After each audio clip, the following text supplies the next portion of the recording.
Coming up on JetLife, rookie Elijah Vera Tucker is mic'd up against the Dolphins. Vinny Testaverde goes one-on-one with Lavernius Coles in this week's In the Pocket. And we have some Thanksgiving leftovers with Sheldon Rankins on a new 40-yard stroll. All that and much more coming right up. And we welcome you to a new season of New York Jets football. Fires one up the seam, and he's got a connection. At the goal line, the push into the end zone. Yes, that's a Jet touchdown. Jets fans, welcome back to the BetMGM studios for another edition of JetLife. We hope you had a nice, full Thanksgiving, but it's time to get back to some Jets football. So let's kick things off with a little trivia. Last week, I went back to the MetLife tailgates to quiz you Jets fans and maybe some Dolphins fans to see just how well they know their team. All right, Jets fans, here we are, Jets-Dolphins around the corner. But first, I'm going to the parking lot to see how well you know your Jets-Dolphins trivia. Who currently wears number 19 on the Jets right now? Oh, man. Oof. Right now, I know they changed a lot of numbers. Who wears 19 on the Jets right now? 19. It's Joe Flacco. Yeah. All right. Joe Flacco. Well done. Joe Flacco? Yeah. Nice. Joe Flacco is 19? Yeah, that's right. Elite quarterback, number 19. All right, great. Spell Tagovailoa. Tagovailoa. That's close. It's very close. Tagovailoa.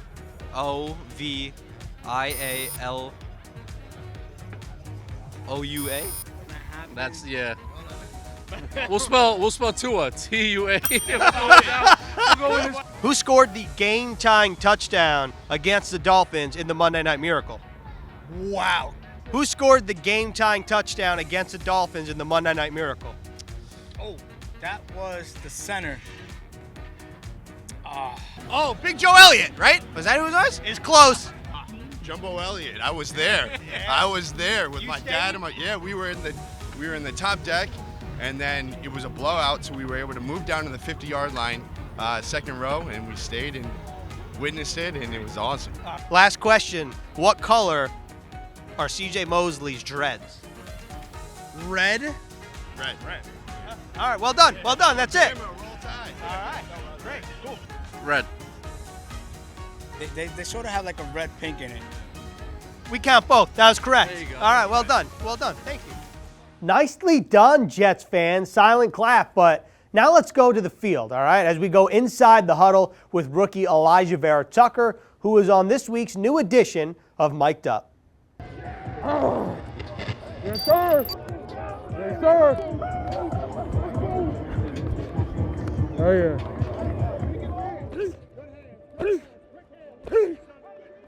Sir, give me one AVT. Yes, sir. Let's go. Shoot. Let's get it. Let's go. Yes, sir. Let's get it. Hey, man, I don't got to say too much, bro. You already know what it is, bro. We got to be dominant that shit, bro. It's up for real. That's all I got to say. Let's go.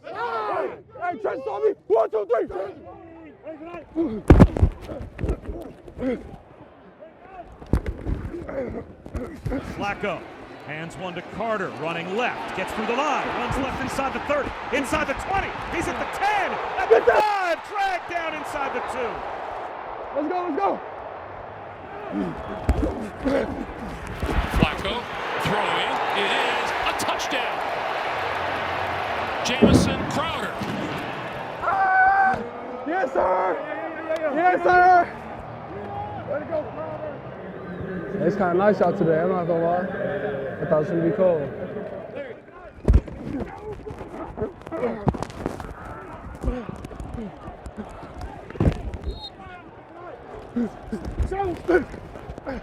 Throws one up the seam, it's caught, Elijah Moore in the open, left sideline to the 40, to the 30, to the 20, 10, 5, pylon, touchdown! Yay!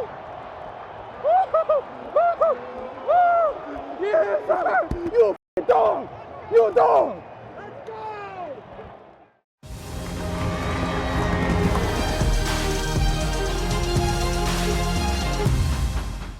Hi, I'm Vinny Testaverde, and I want to welcome everyone to In the Pocket, presented by Jack Pocket. And today's guest is none other than Lavernius Coles. Welcome, Lavernius. Oh, thanks for having me, Vinny. Hey, listen, I know It's been a while since we talked, but I just got to say, we're both looking a little old with all this gray stuff going on. Well, you keep it a little bit better than me. You shaving yours off. I don't know. I got cleaned up for this because I'm the host. So, but, hey, so Laverius, here's how this is going to work. I have some questions in my pocket that I'm going to pull out, and my first question is, tell me about a little bit about training camp when you first arrived with the Jets. What are your favorite memories of it? Oh man, believe it or not, I mean, getting to see Wayne and realizing how little he was, I took him for granted. Then also seeing you, we actually had my locker next to yours as a rookie. And then I'm trying to understand why this veteran has 2 lockers, of course. and then the most fond memory is, you probably don't remember this. You pulled me to the side after a Baltimore game, and you hammered into me about my phone, and you let me know this team was depending on me and also yourself. And that next time you catch me on that phone, we was going to have some issues. LC, I do remember that. You know, it's something that you and I have talked about over the years, and I just felt like you were such a good talent. And I've seen guys come in the league and go before they should have because they weren't focused on the right things. And, you know, I was a little bit of old school at the time where, you know, the less distraction you had, the better player you'd be. And I was glad to be part of some of the success that you had on the football field. You were the main reason, man. Let me tell you something.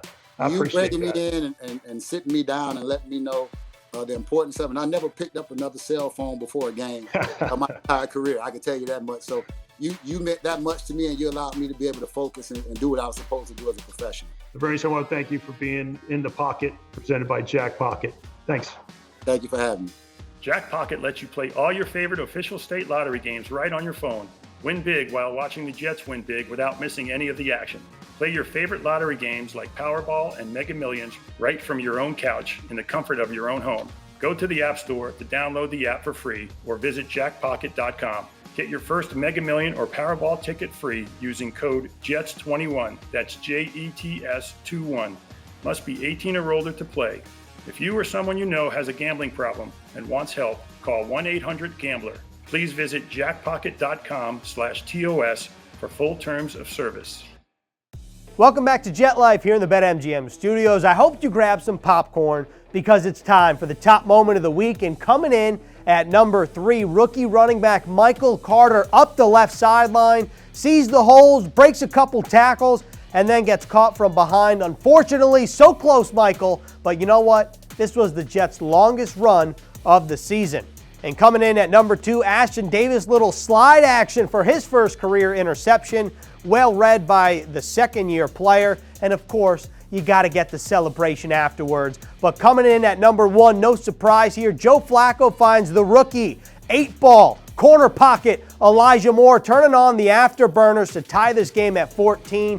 That's the Jets' longest play of the season, courtesy of the second-round pick. And that is your top moment of the week.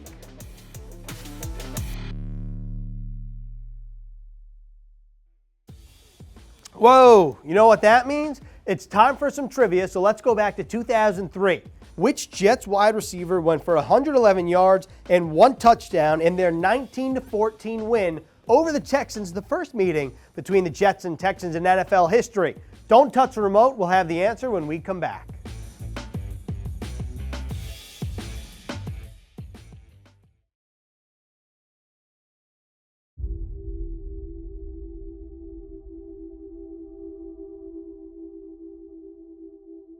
One of the great things about football is that you have men from every single walk of life. They all have such an amazing story. I always think about, like, why am I doing this? Like, what's my reason?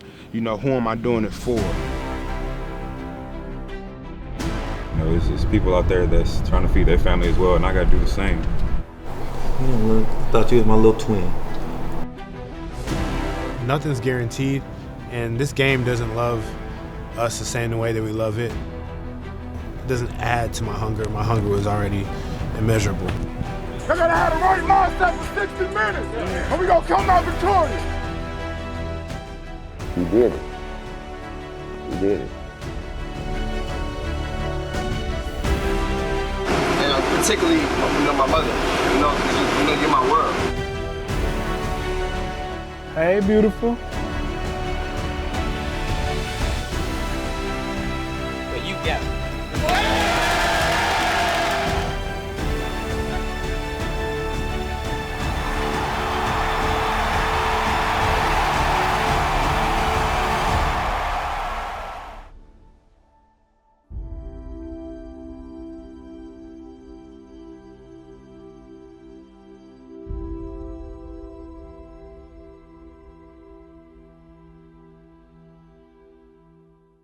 Welcome back to JetLife here in the BetMGM studio. It's time to review the trivia question before we reveal the answer. So, put your thinking caps on. In their first ever meeting back in 2003, which Jets wide receiver went for 111 yards and 1 touchdown in their 19-14 win over the Texans? The answer, Santana Moss. Testaverde looks right, throws right. The pass caught. Santana Moss. Moss took the hit at the goal line and held onto the football. Some of you may know him as Quinnen's older brother. Some of you may know him as number 56. But linebacker Quincy Williams has been making a name for himself since joining the Jets in Week 2. Last Sunday against the Dolphins, he led the team with 15 tackles. And senior reporter Eric Allen goes into how Quincy's game packs such a big punch in this week's Next Gen Stats. Jets linebacker Quincy Williams says his superpower is going sideline to sideline. And last week against the Dolphins, he used that superpower to record 15 tackles. Quincy Williams stays home and makes the tackle for a loss. In 4 quarters of action, Williams ran 468 yards and sprinted 249 more while covering a total distance of 939 yards. The athletic backer reached a max speed of more than 18 miles per hour in all 4 quarters. 92% of Williams' 60 plays came with the Jets in nickel formation, with 5 defensive backs and 2 linebackers. And that's where he totaled 14 stops with 9 solos and 5 assists. Claimed off of waivers on September 1st, the 5'11", 225-pound Williams is second on the Jets with 30 stops and 8 stuffs, and third on the team with an average get-off of 1.35. In 9 games and 6 starts, Williams has totaled 447 snaps on defense and special teams, registering 51 tackles, 3 pass defenses, and 3 forced fumbles. He's also produced 7 tackles for loss. Just 25, the Jets like Williams' length for his size and his speed, and he's a violent hitter. He'll be one to track over the team's final 7 games.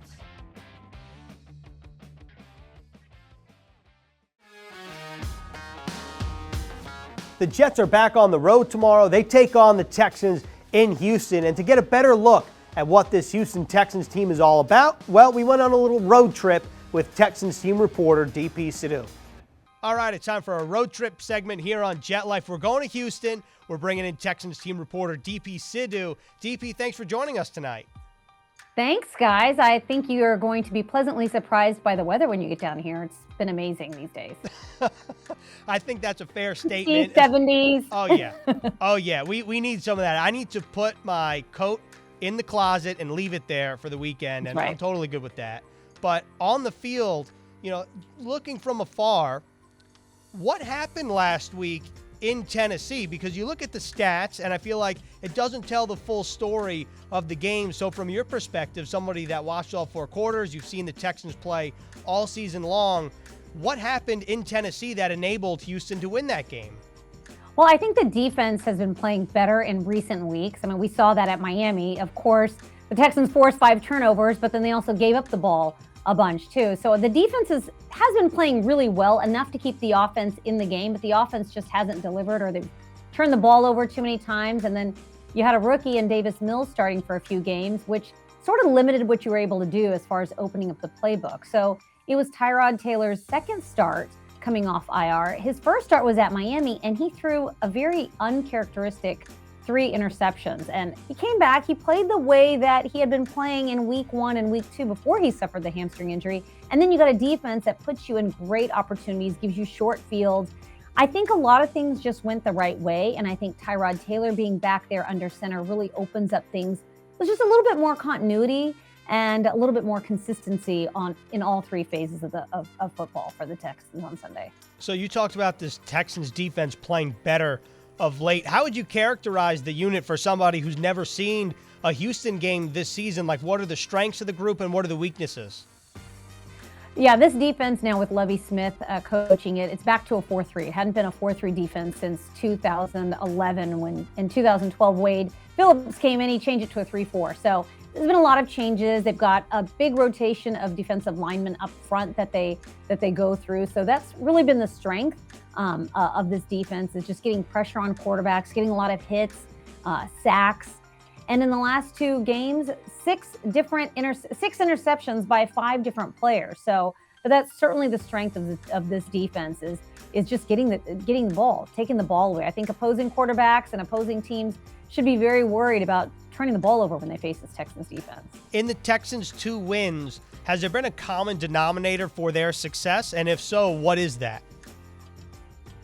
I mean, I think it's the play of Tyrod Taylor. They won in week 1 with Tyrod. They played Jacksonville, and then they won again in Tennessee. So he seems to do really well in the AFC South. I mean, the Texans are 2-1 against the AFC South teams. And I have to say he's the common denominator because he just brings a lot of experience to that offense. And, you know, Brandon Cooks, you know, he's had a huge game early in each of the weeks leading up to now, but it seems like he's getting double teamed a lot. So I think that we can't really oversell how much Tyrod has meant to this team this year. And that was a great look at the Houston Texans, who will take on the Jets Sunday in Houston. That was our road trip series. DP, thanks a lot, and we'll see you Sunday. Thanks for having me, guys. Yeah, I hope you enjoy some barbecue and some Tex-Mex when you're down here. All right. I know Thanksgiving is officially over, but who doesn't love some leftovers? That's exactly why I caught up with Sheldon Rankins on this week's 40-Yard Stroll to discuss some of his favorite parts about Turkey Day. All right, another 40-Yard Stroll presented by the New Jersey Lottery. Ethan, Sheldon Rankins, Thanksgiving edition. You ready to roll? Let's do it. All right, so if you're going to somebody's Thanksgiving on this team, who do you trust to like make the bird, put all the sides? What are we going with? I gotta go with Tanzel. Tanzel's smart. You know, he's known to know his way around the kitchen a little bit, and you know he's from the boot. You know, Louisiana. You know, I know they know a little something about seasonings, flavors. Close second, I have to go with Foley. Big man. You can't go wrong. You gotta trust the big man. Right, absolutely. You gotta trust that number on the scale. You know, he's that big for a reason. You know that number on the jersey too. Absolutely. You know what I'm saying? So I had to go with them too. For sure. Okay, so give me a food that maybe not traditional for Thanksgiving, but you think it should be on somebody's plate or on your plate, like if you were hosting. Now I will say this about Thanksgiving food: no breadcrumbs belong on macaroni and cheese. I will say that. That is something I stand on. That is something I believe in wholeheartedly. It's in the Bible. You just got to find it somewhere. But you like the mac and cheese. Love mac and cheese. My mac and cheese is ask the dealer. What is your mac and cheese? I mean, what is it? We're in Jersey. You got to get. You know. Yeah. No. Listen. I'm telling you. I just gotta let you experience it. It's that good. Okay. It's really that. Is it cream? It's very creamy and gooey. It's everything you ever imagine mac and cheese being. And dessert? Where are you going here? Oh, if I'm making it, now I make a hellacious pound cake. Are you cook? I do a little something. Okay. I dabble. I dabble. That's a boot thing, isn't it? Yeah. I dabble. Okay. You know, but I make a hellacious pound cake, or apple pie, or sweet potato pie. I do a little something. Well, who are you not inviting to your Thanksgiving from this studio? Wow. That's tough. I understand Thanksgiving's about bringing the people, but like, who are you be like, I don't want you here because you're going to eat all the food, you're going to scare the guests away. I don't want you anywhere near me. Nah, man, everybody's invited, man. It's just, they just got to let me know in advance. No surprises. Don't tell me it's you plus 1 and then all of a sudden it's you plus 8. I can't, I got to have enough food for everybody. You got a Thanksgiving hot take or something? Some people will be like, man, I really don't like turkey. Some people no hot takes. Listen, if the food is good, I'm there, and I'm buckling the belt, and I'm enjoying myself for sure. All right. Well, let's end with this. Shout out to Quick Draw. Tell me about an epic win in your life. Wow. So for me, it's definitely about overcoming some of the things I've overcome with the Achilles and lost my grandmother a couple of years ago, and battling some mental health stuff. So being able to come back from all that and be able to put these pads on and come out here and go to battle with my guys every day, man, it's a blessing. Yeah, that's something to be thankful for. That's Thanksgiving rolling around. That was 40-Yard Stroll presented by the New Jersey Lottery. Sheldon, enjoy your turkey. Thank you. Unfortunately, that's all the time we have on this episode of Jet Life. We will see you same time, same place next week from right here inside the BetMGM studio.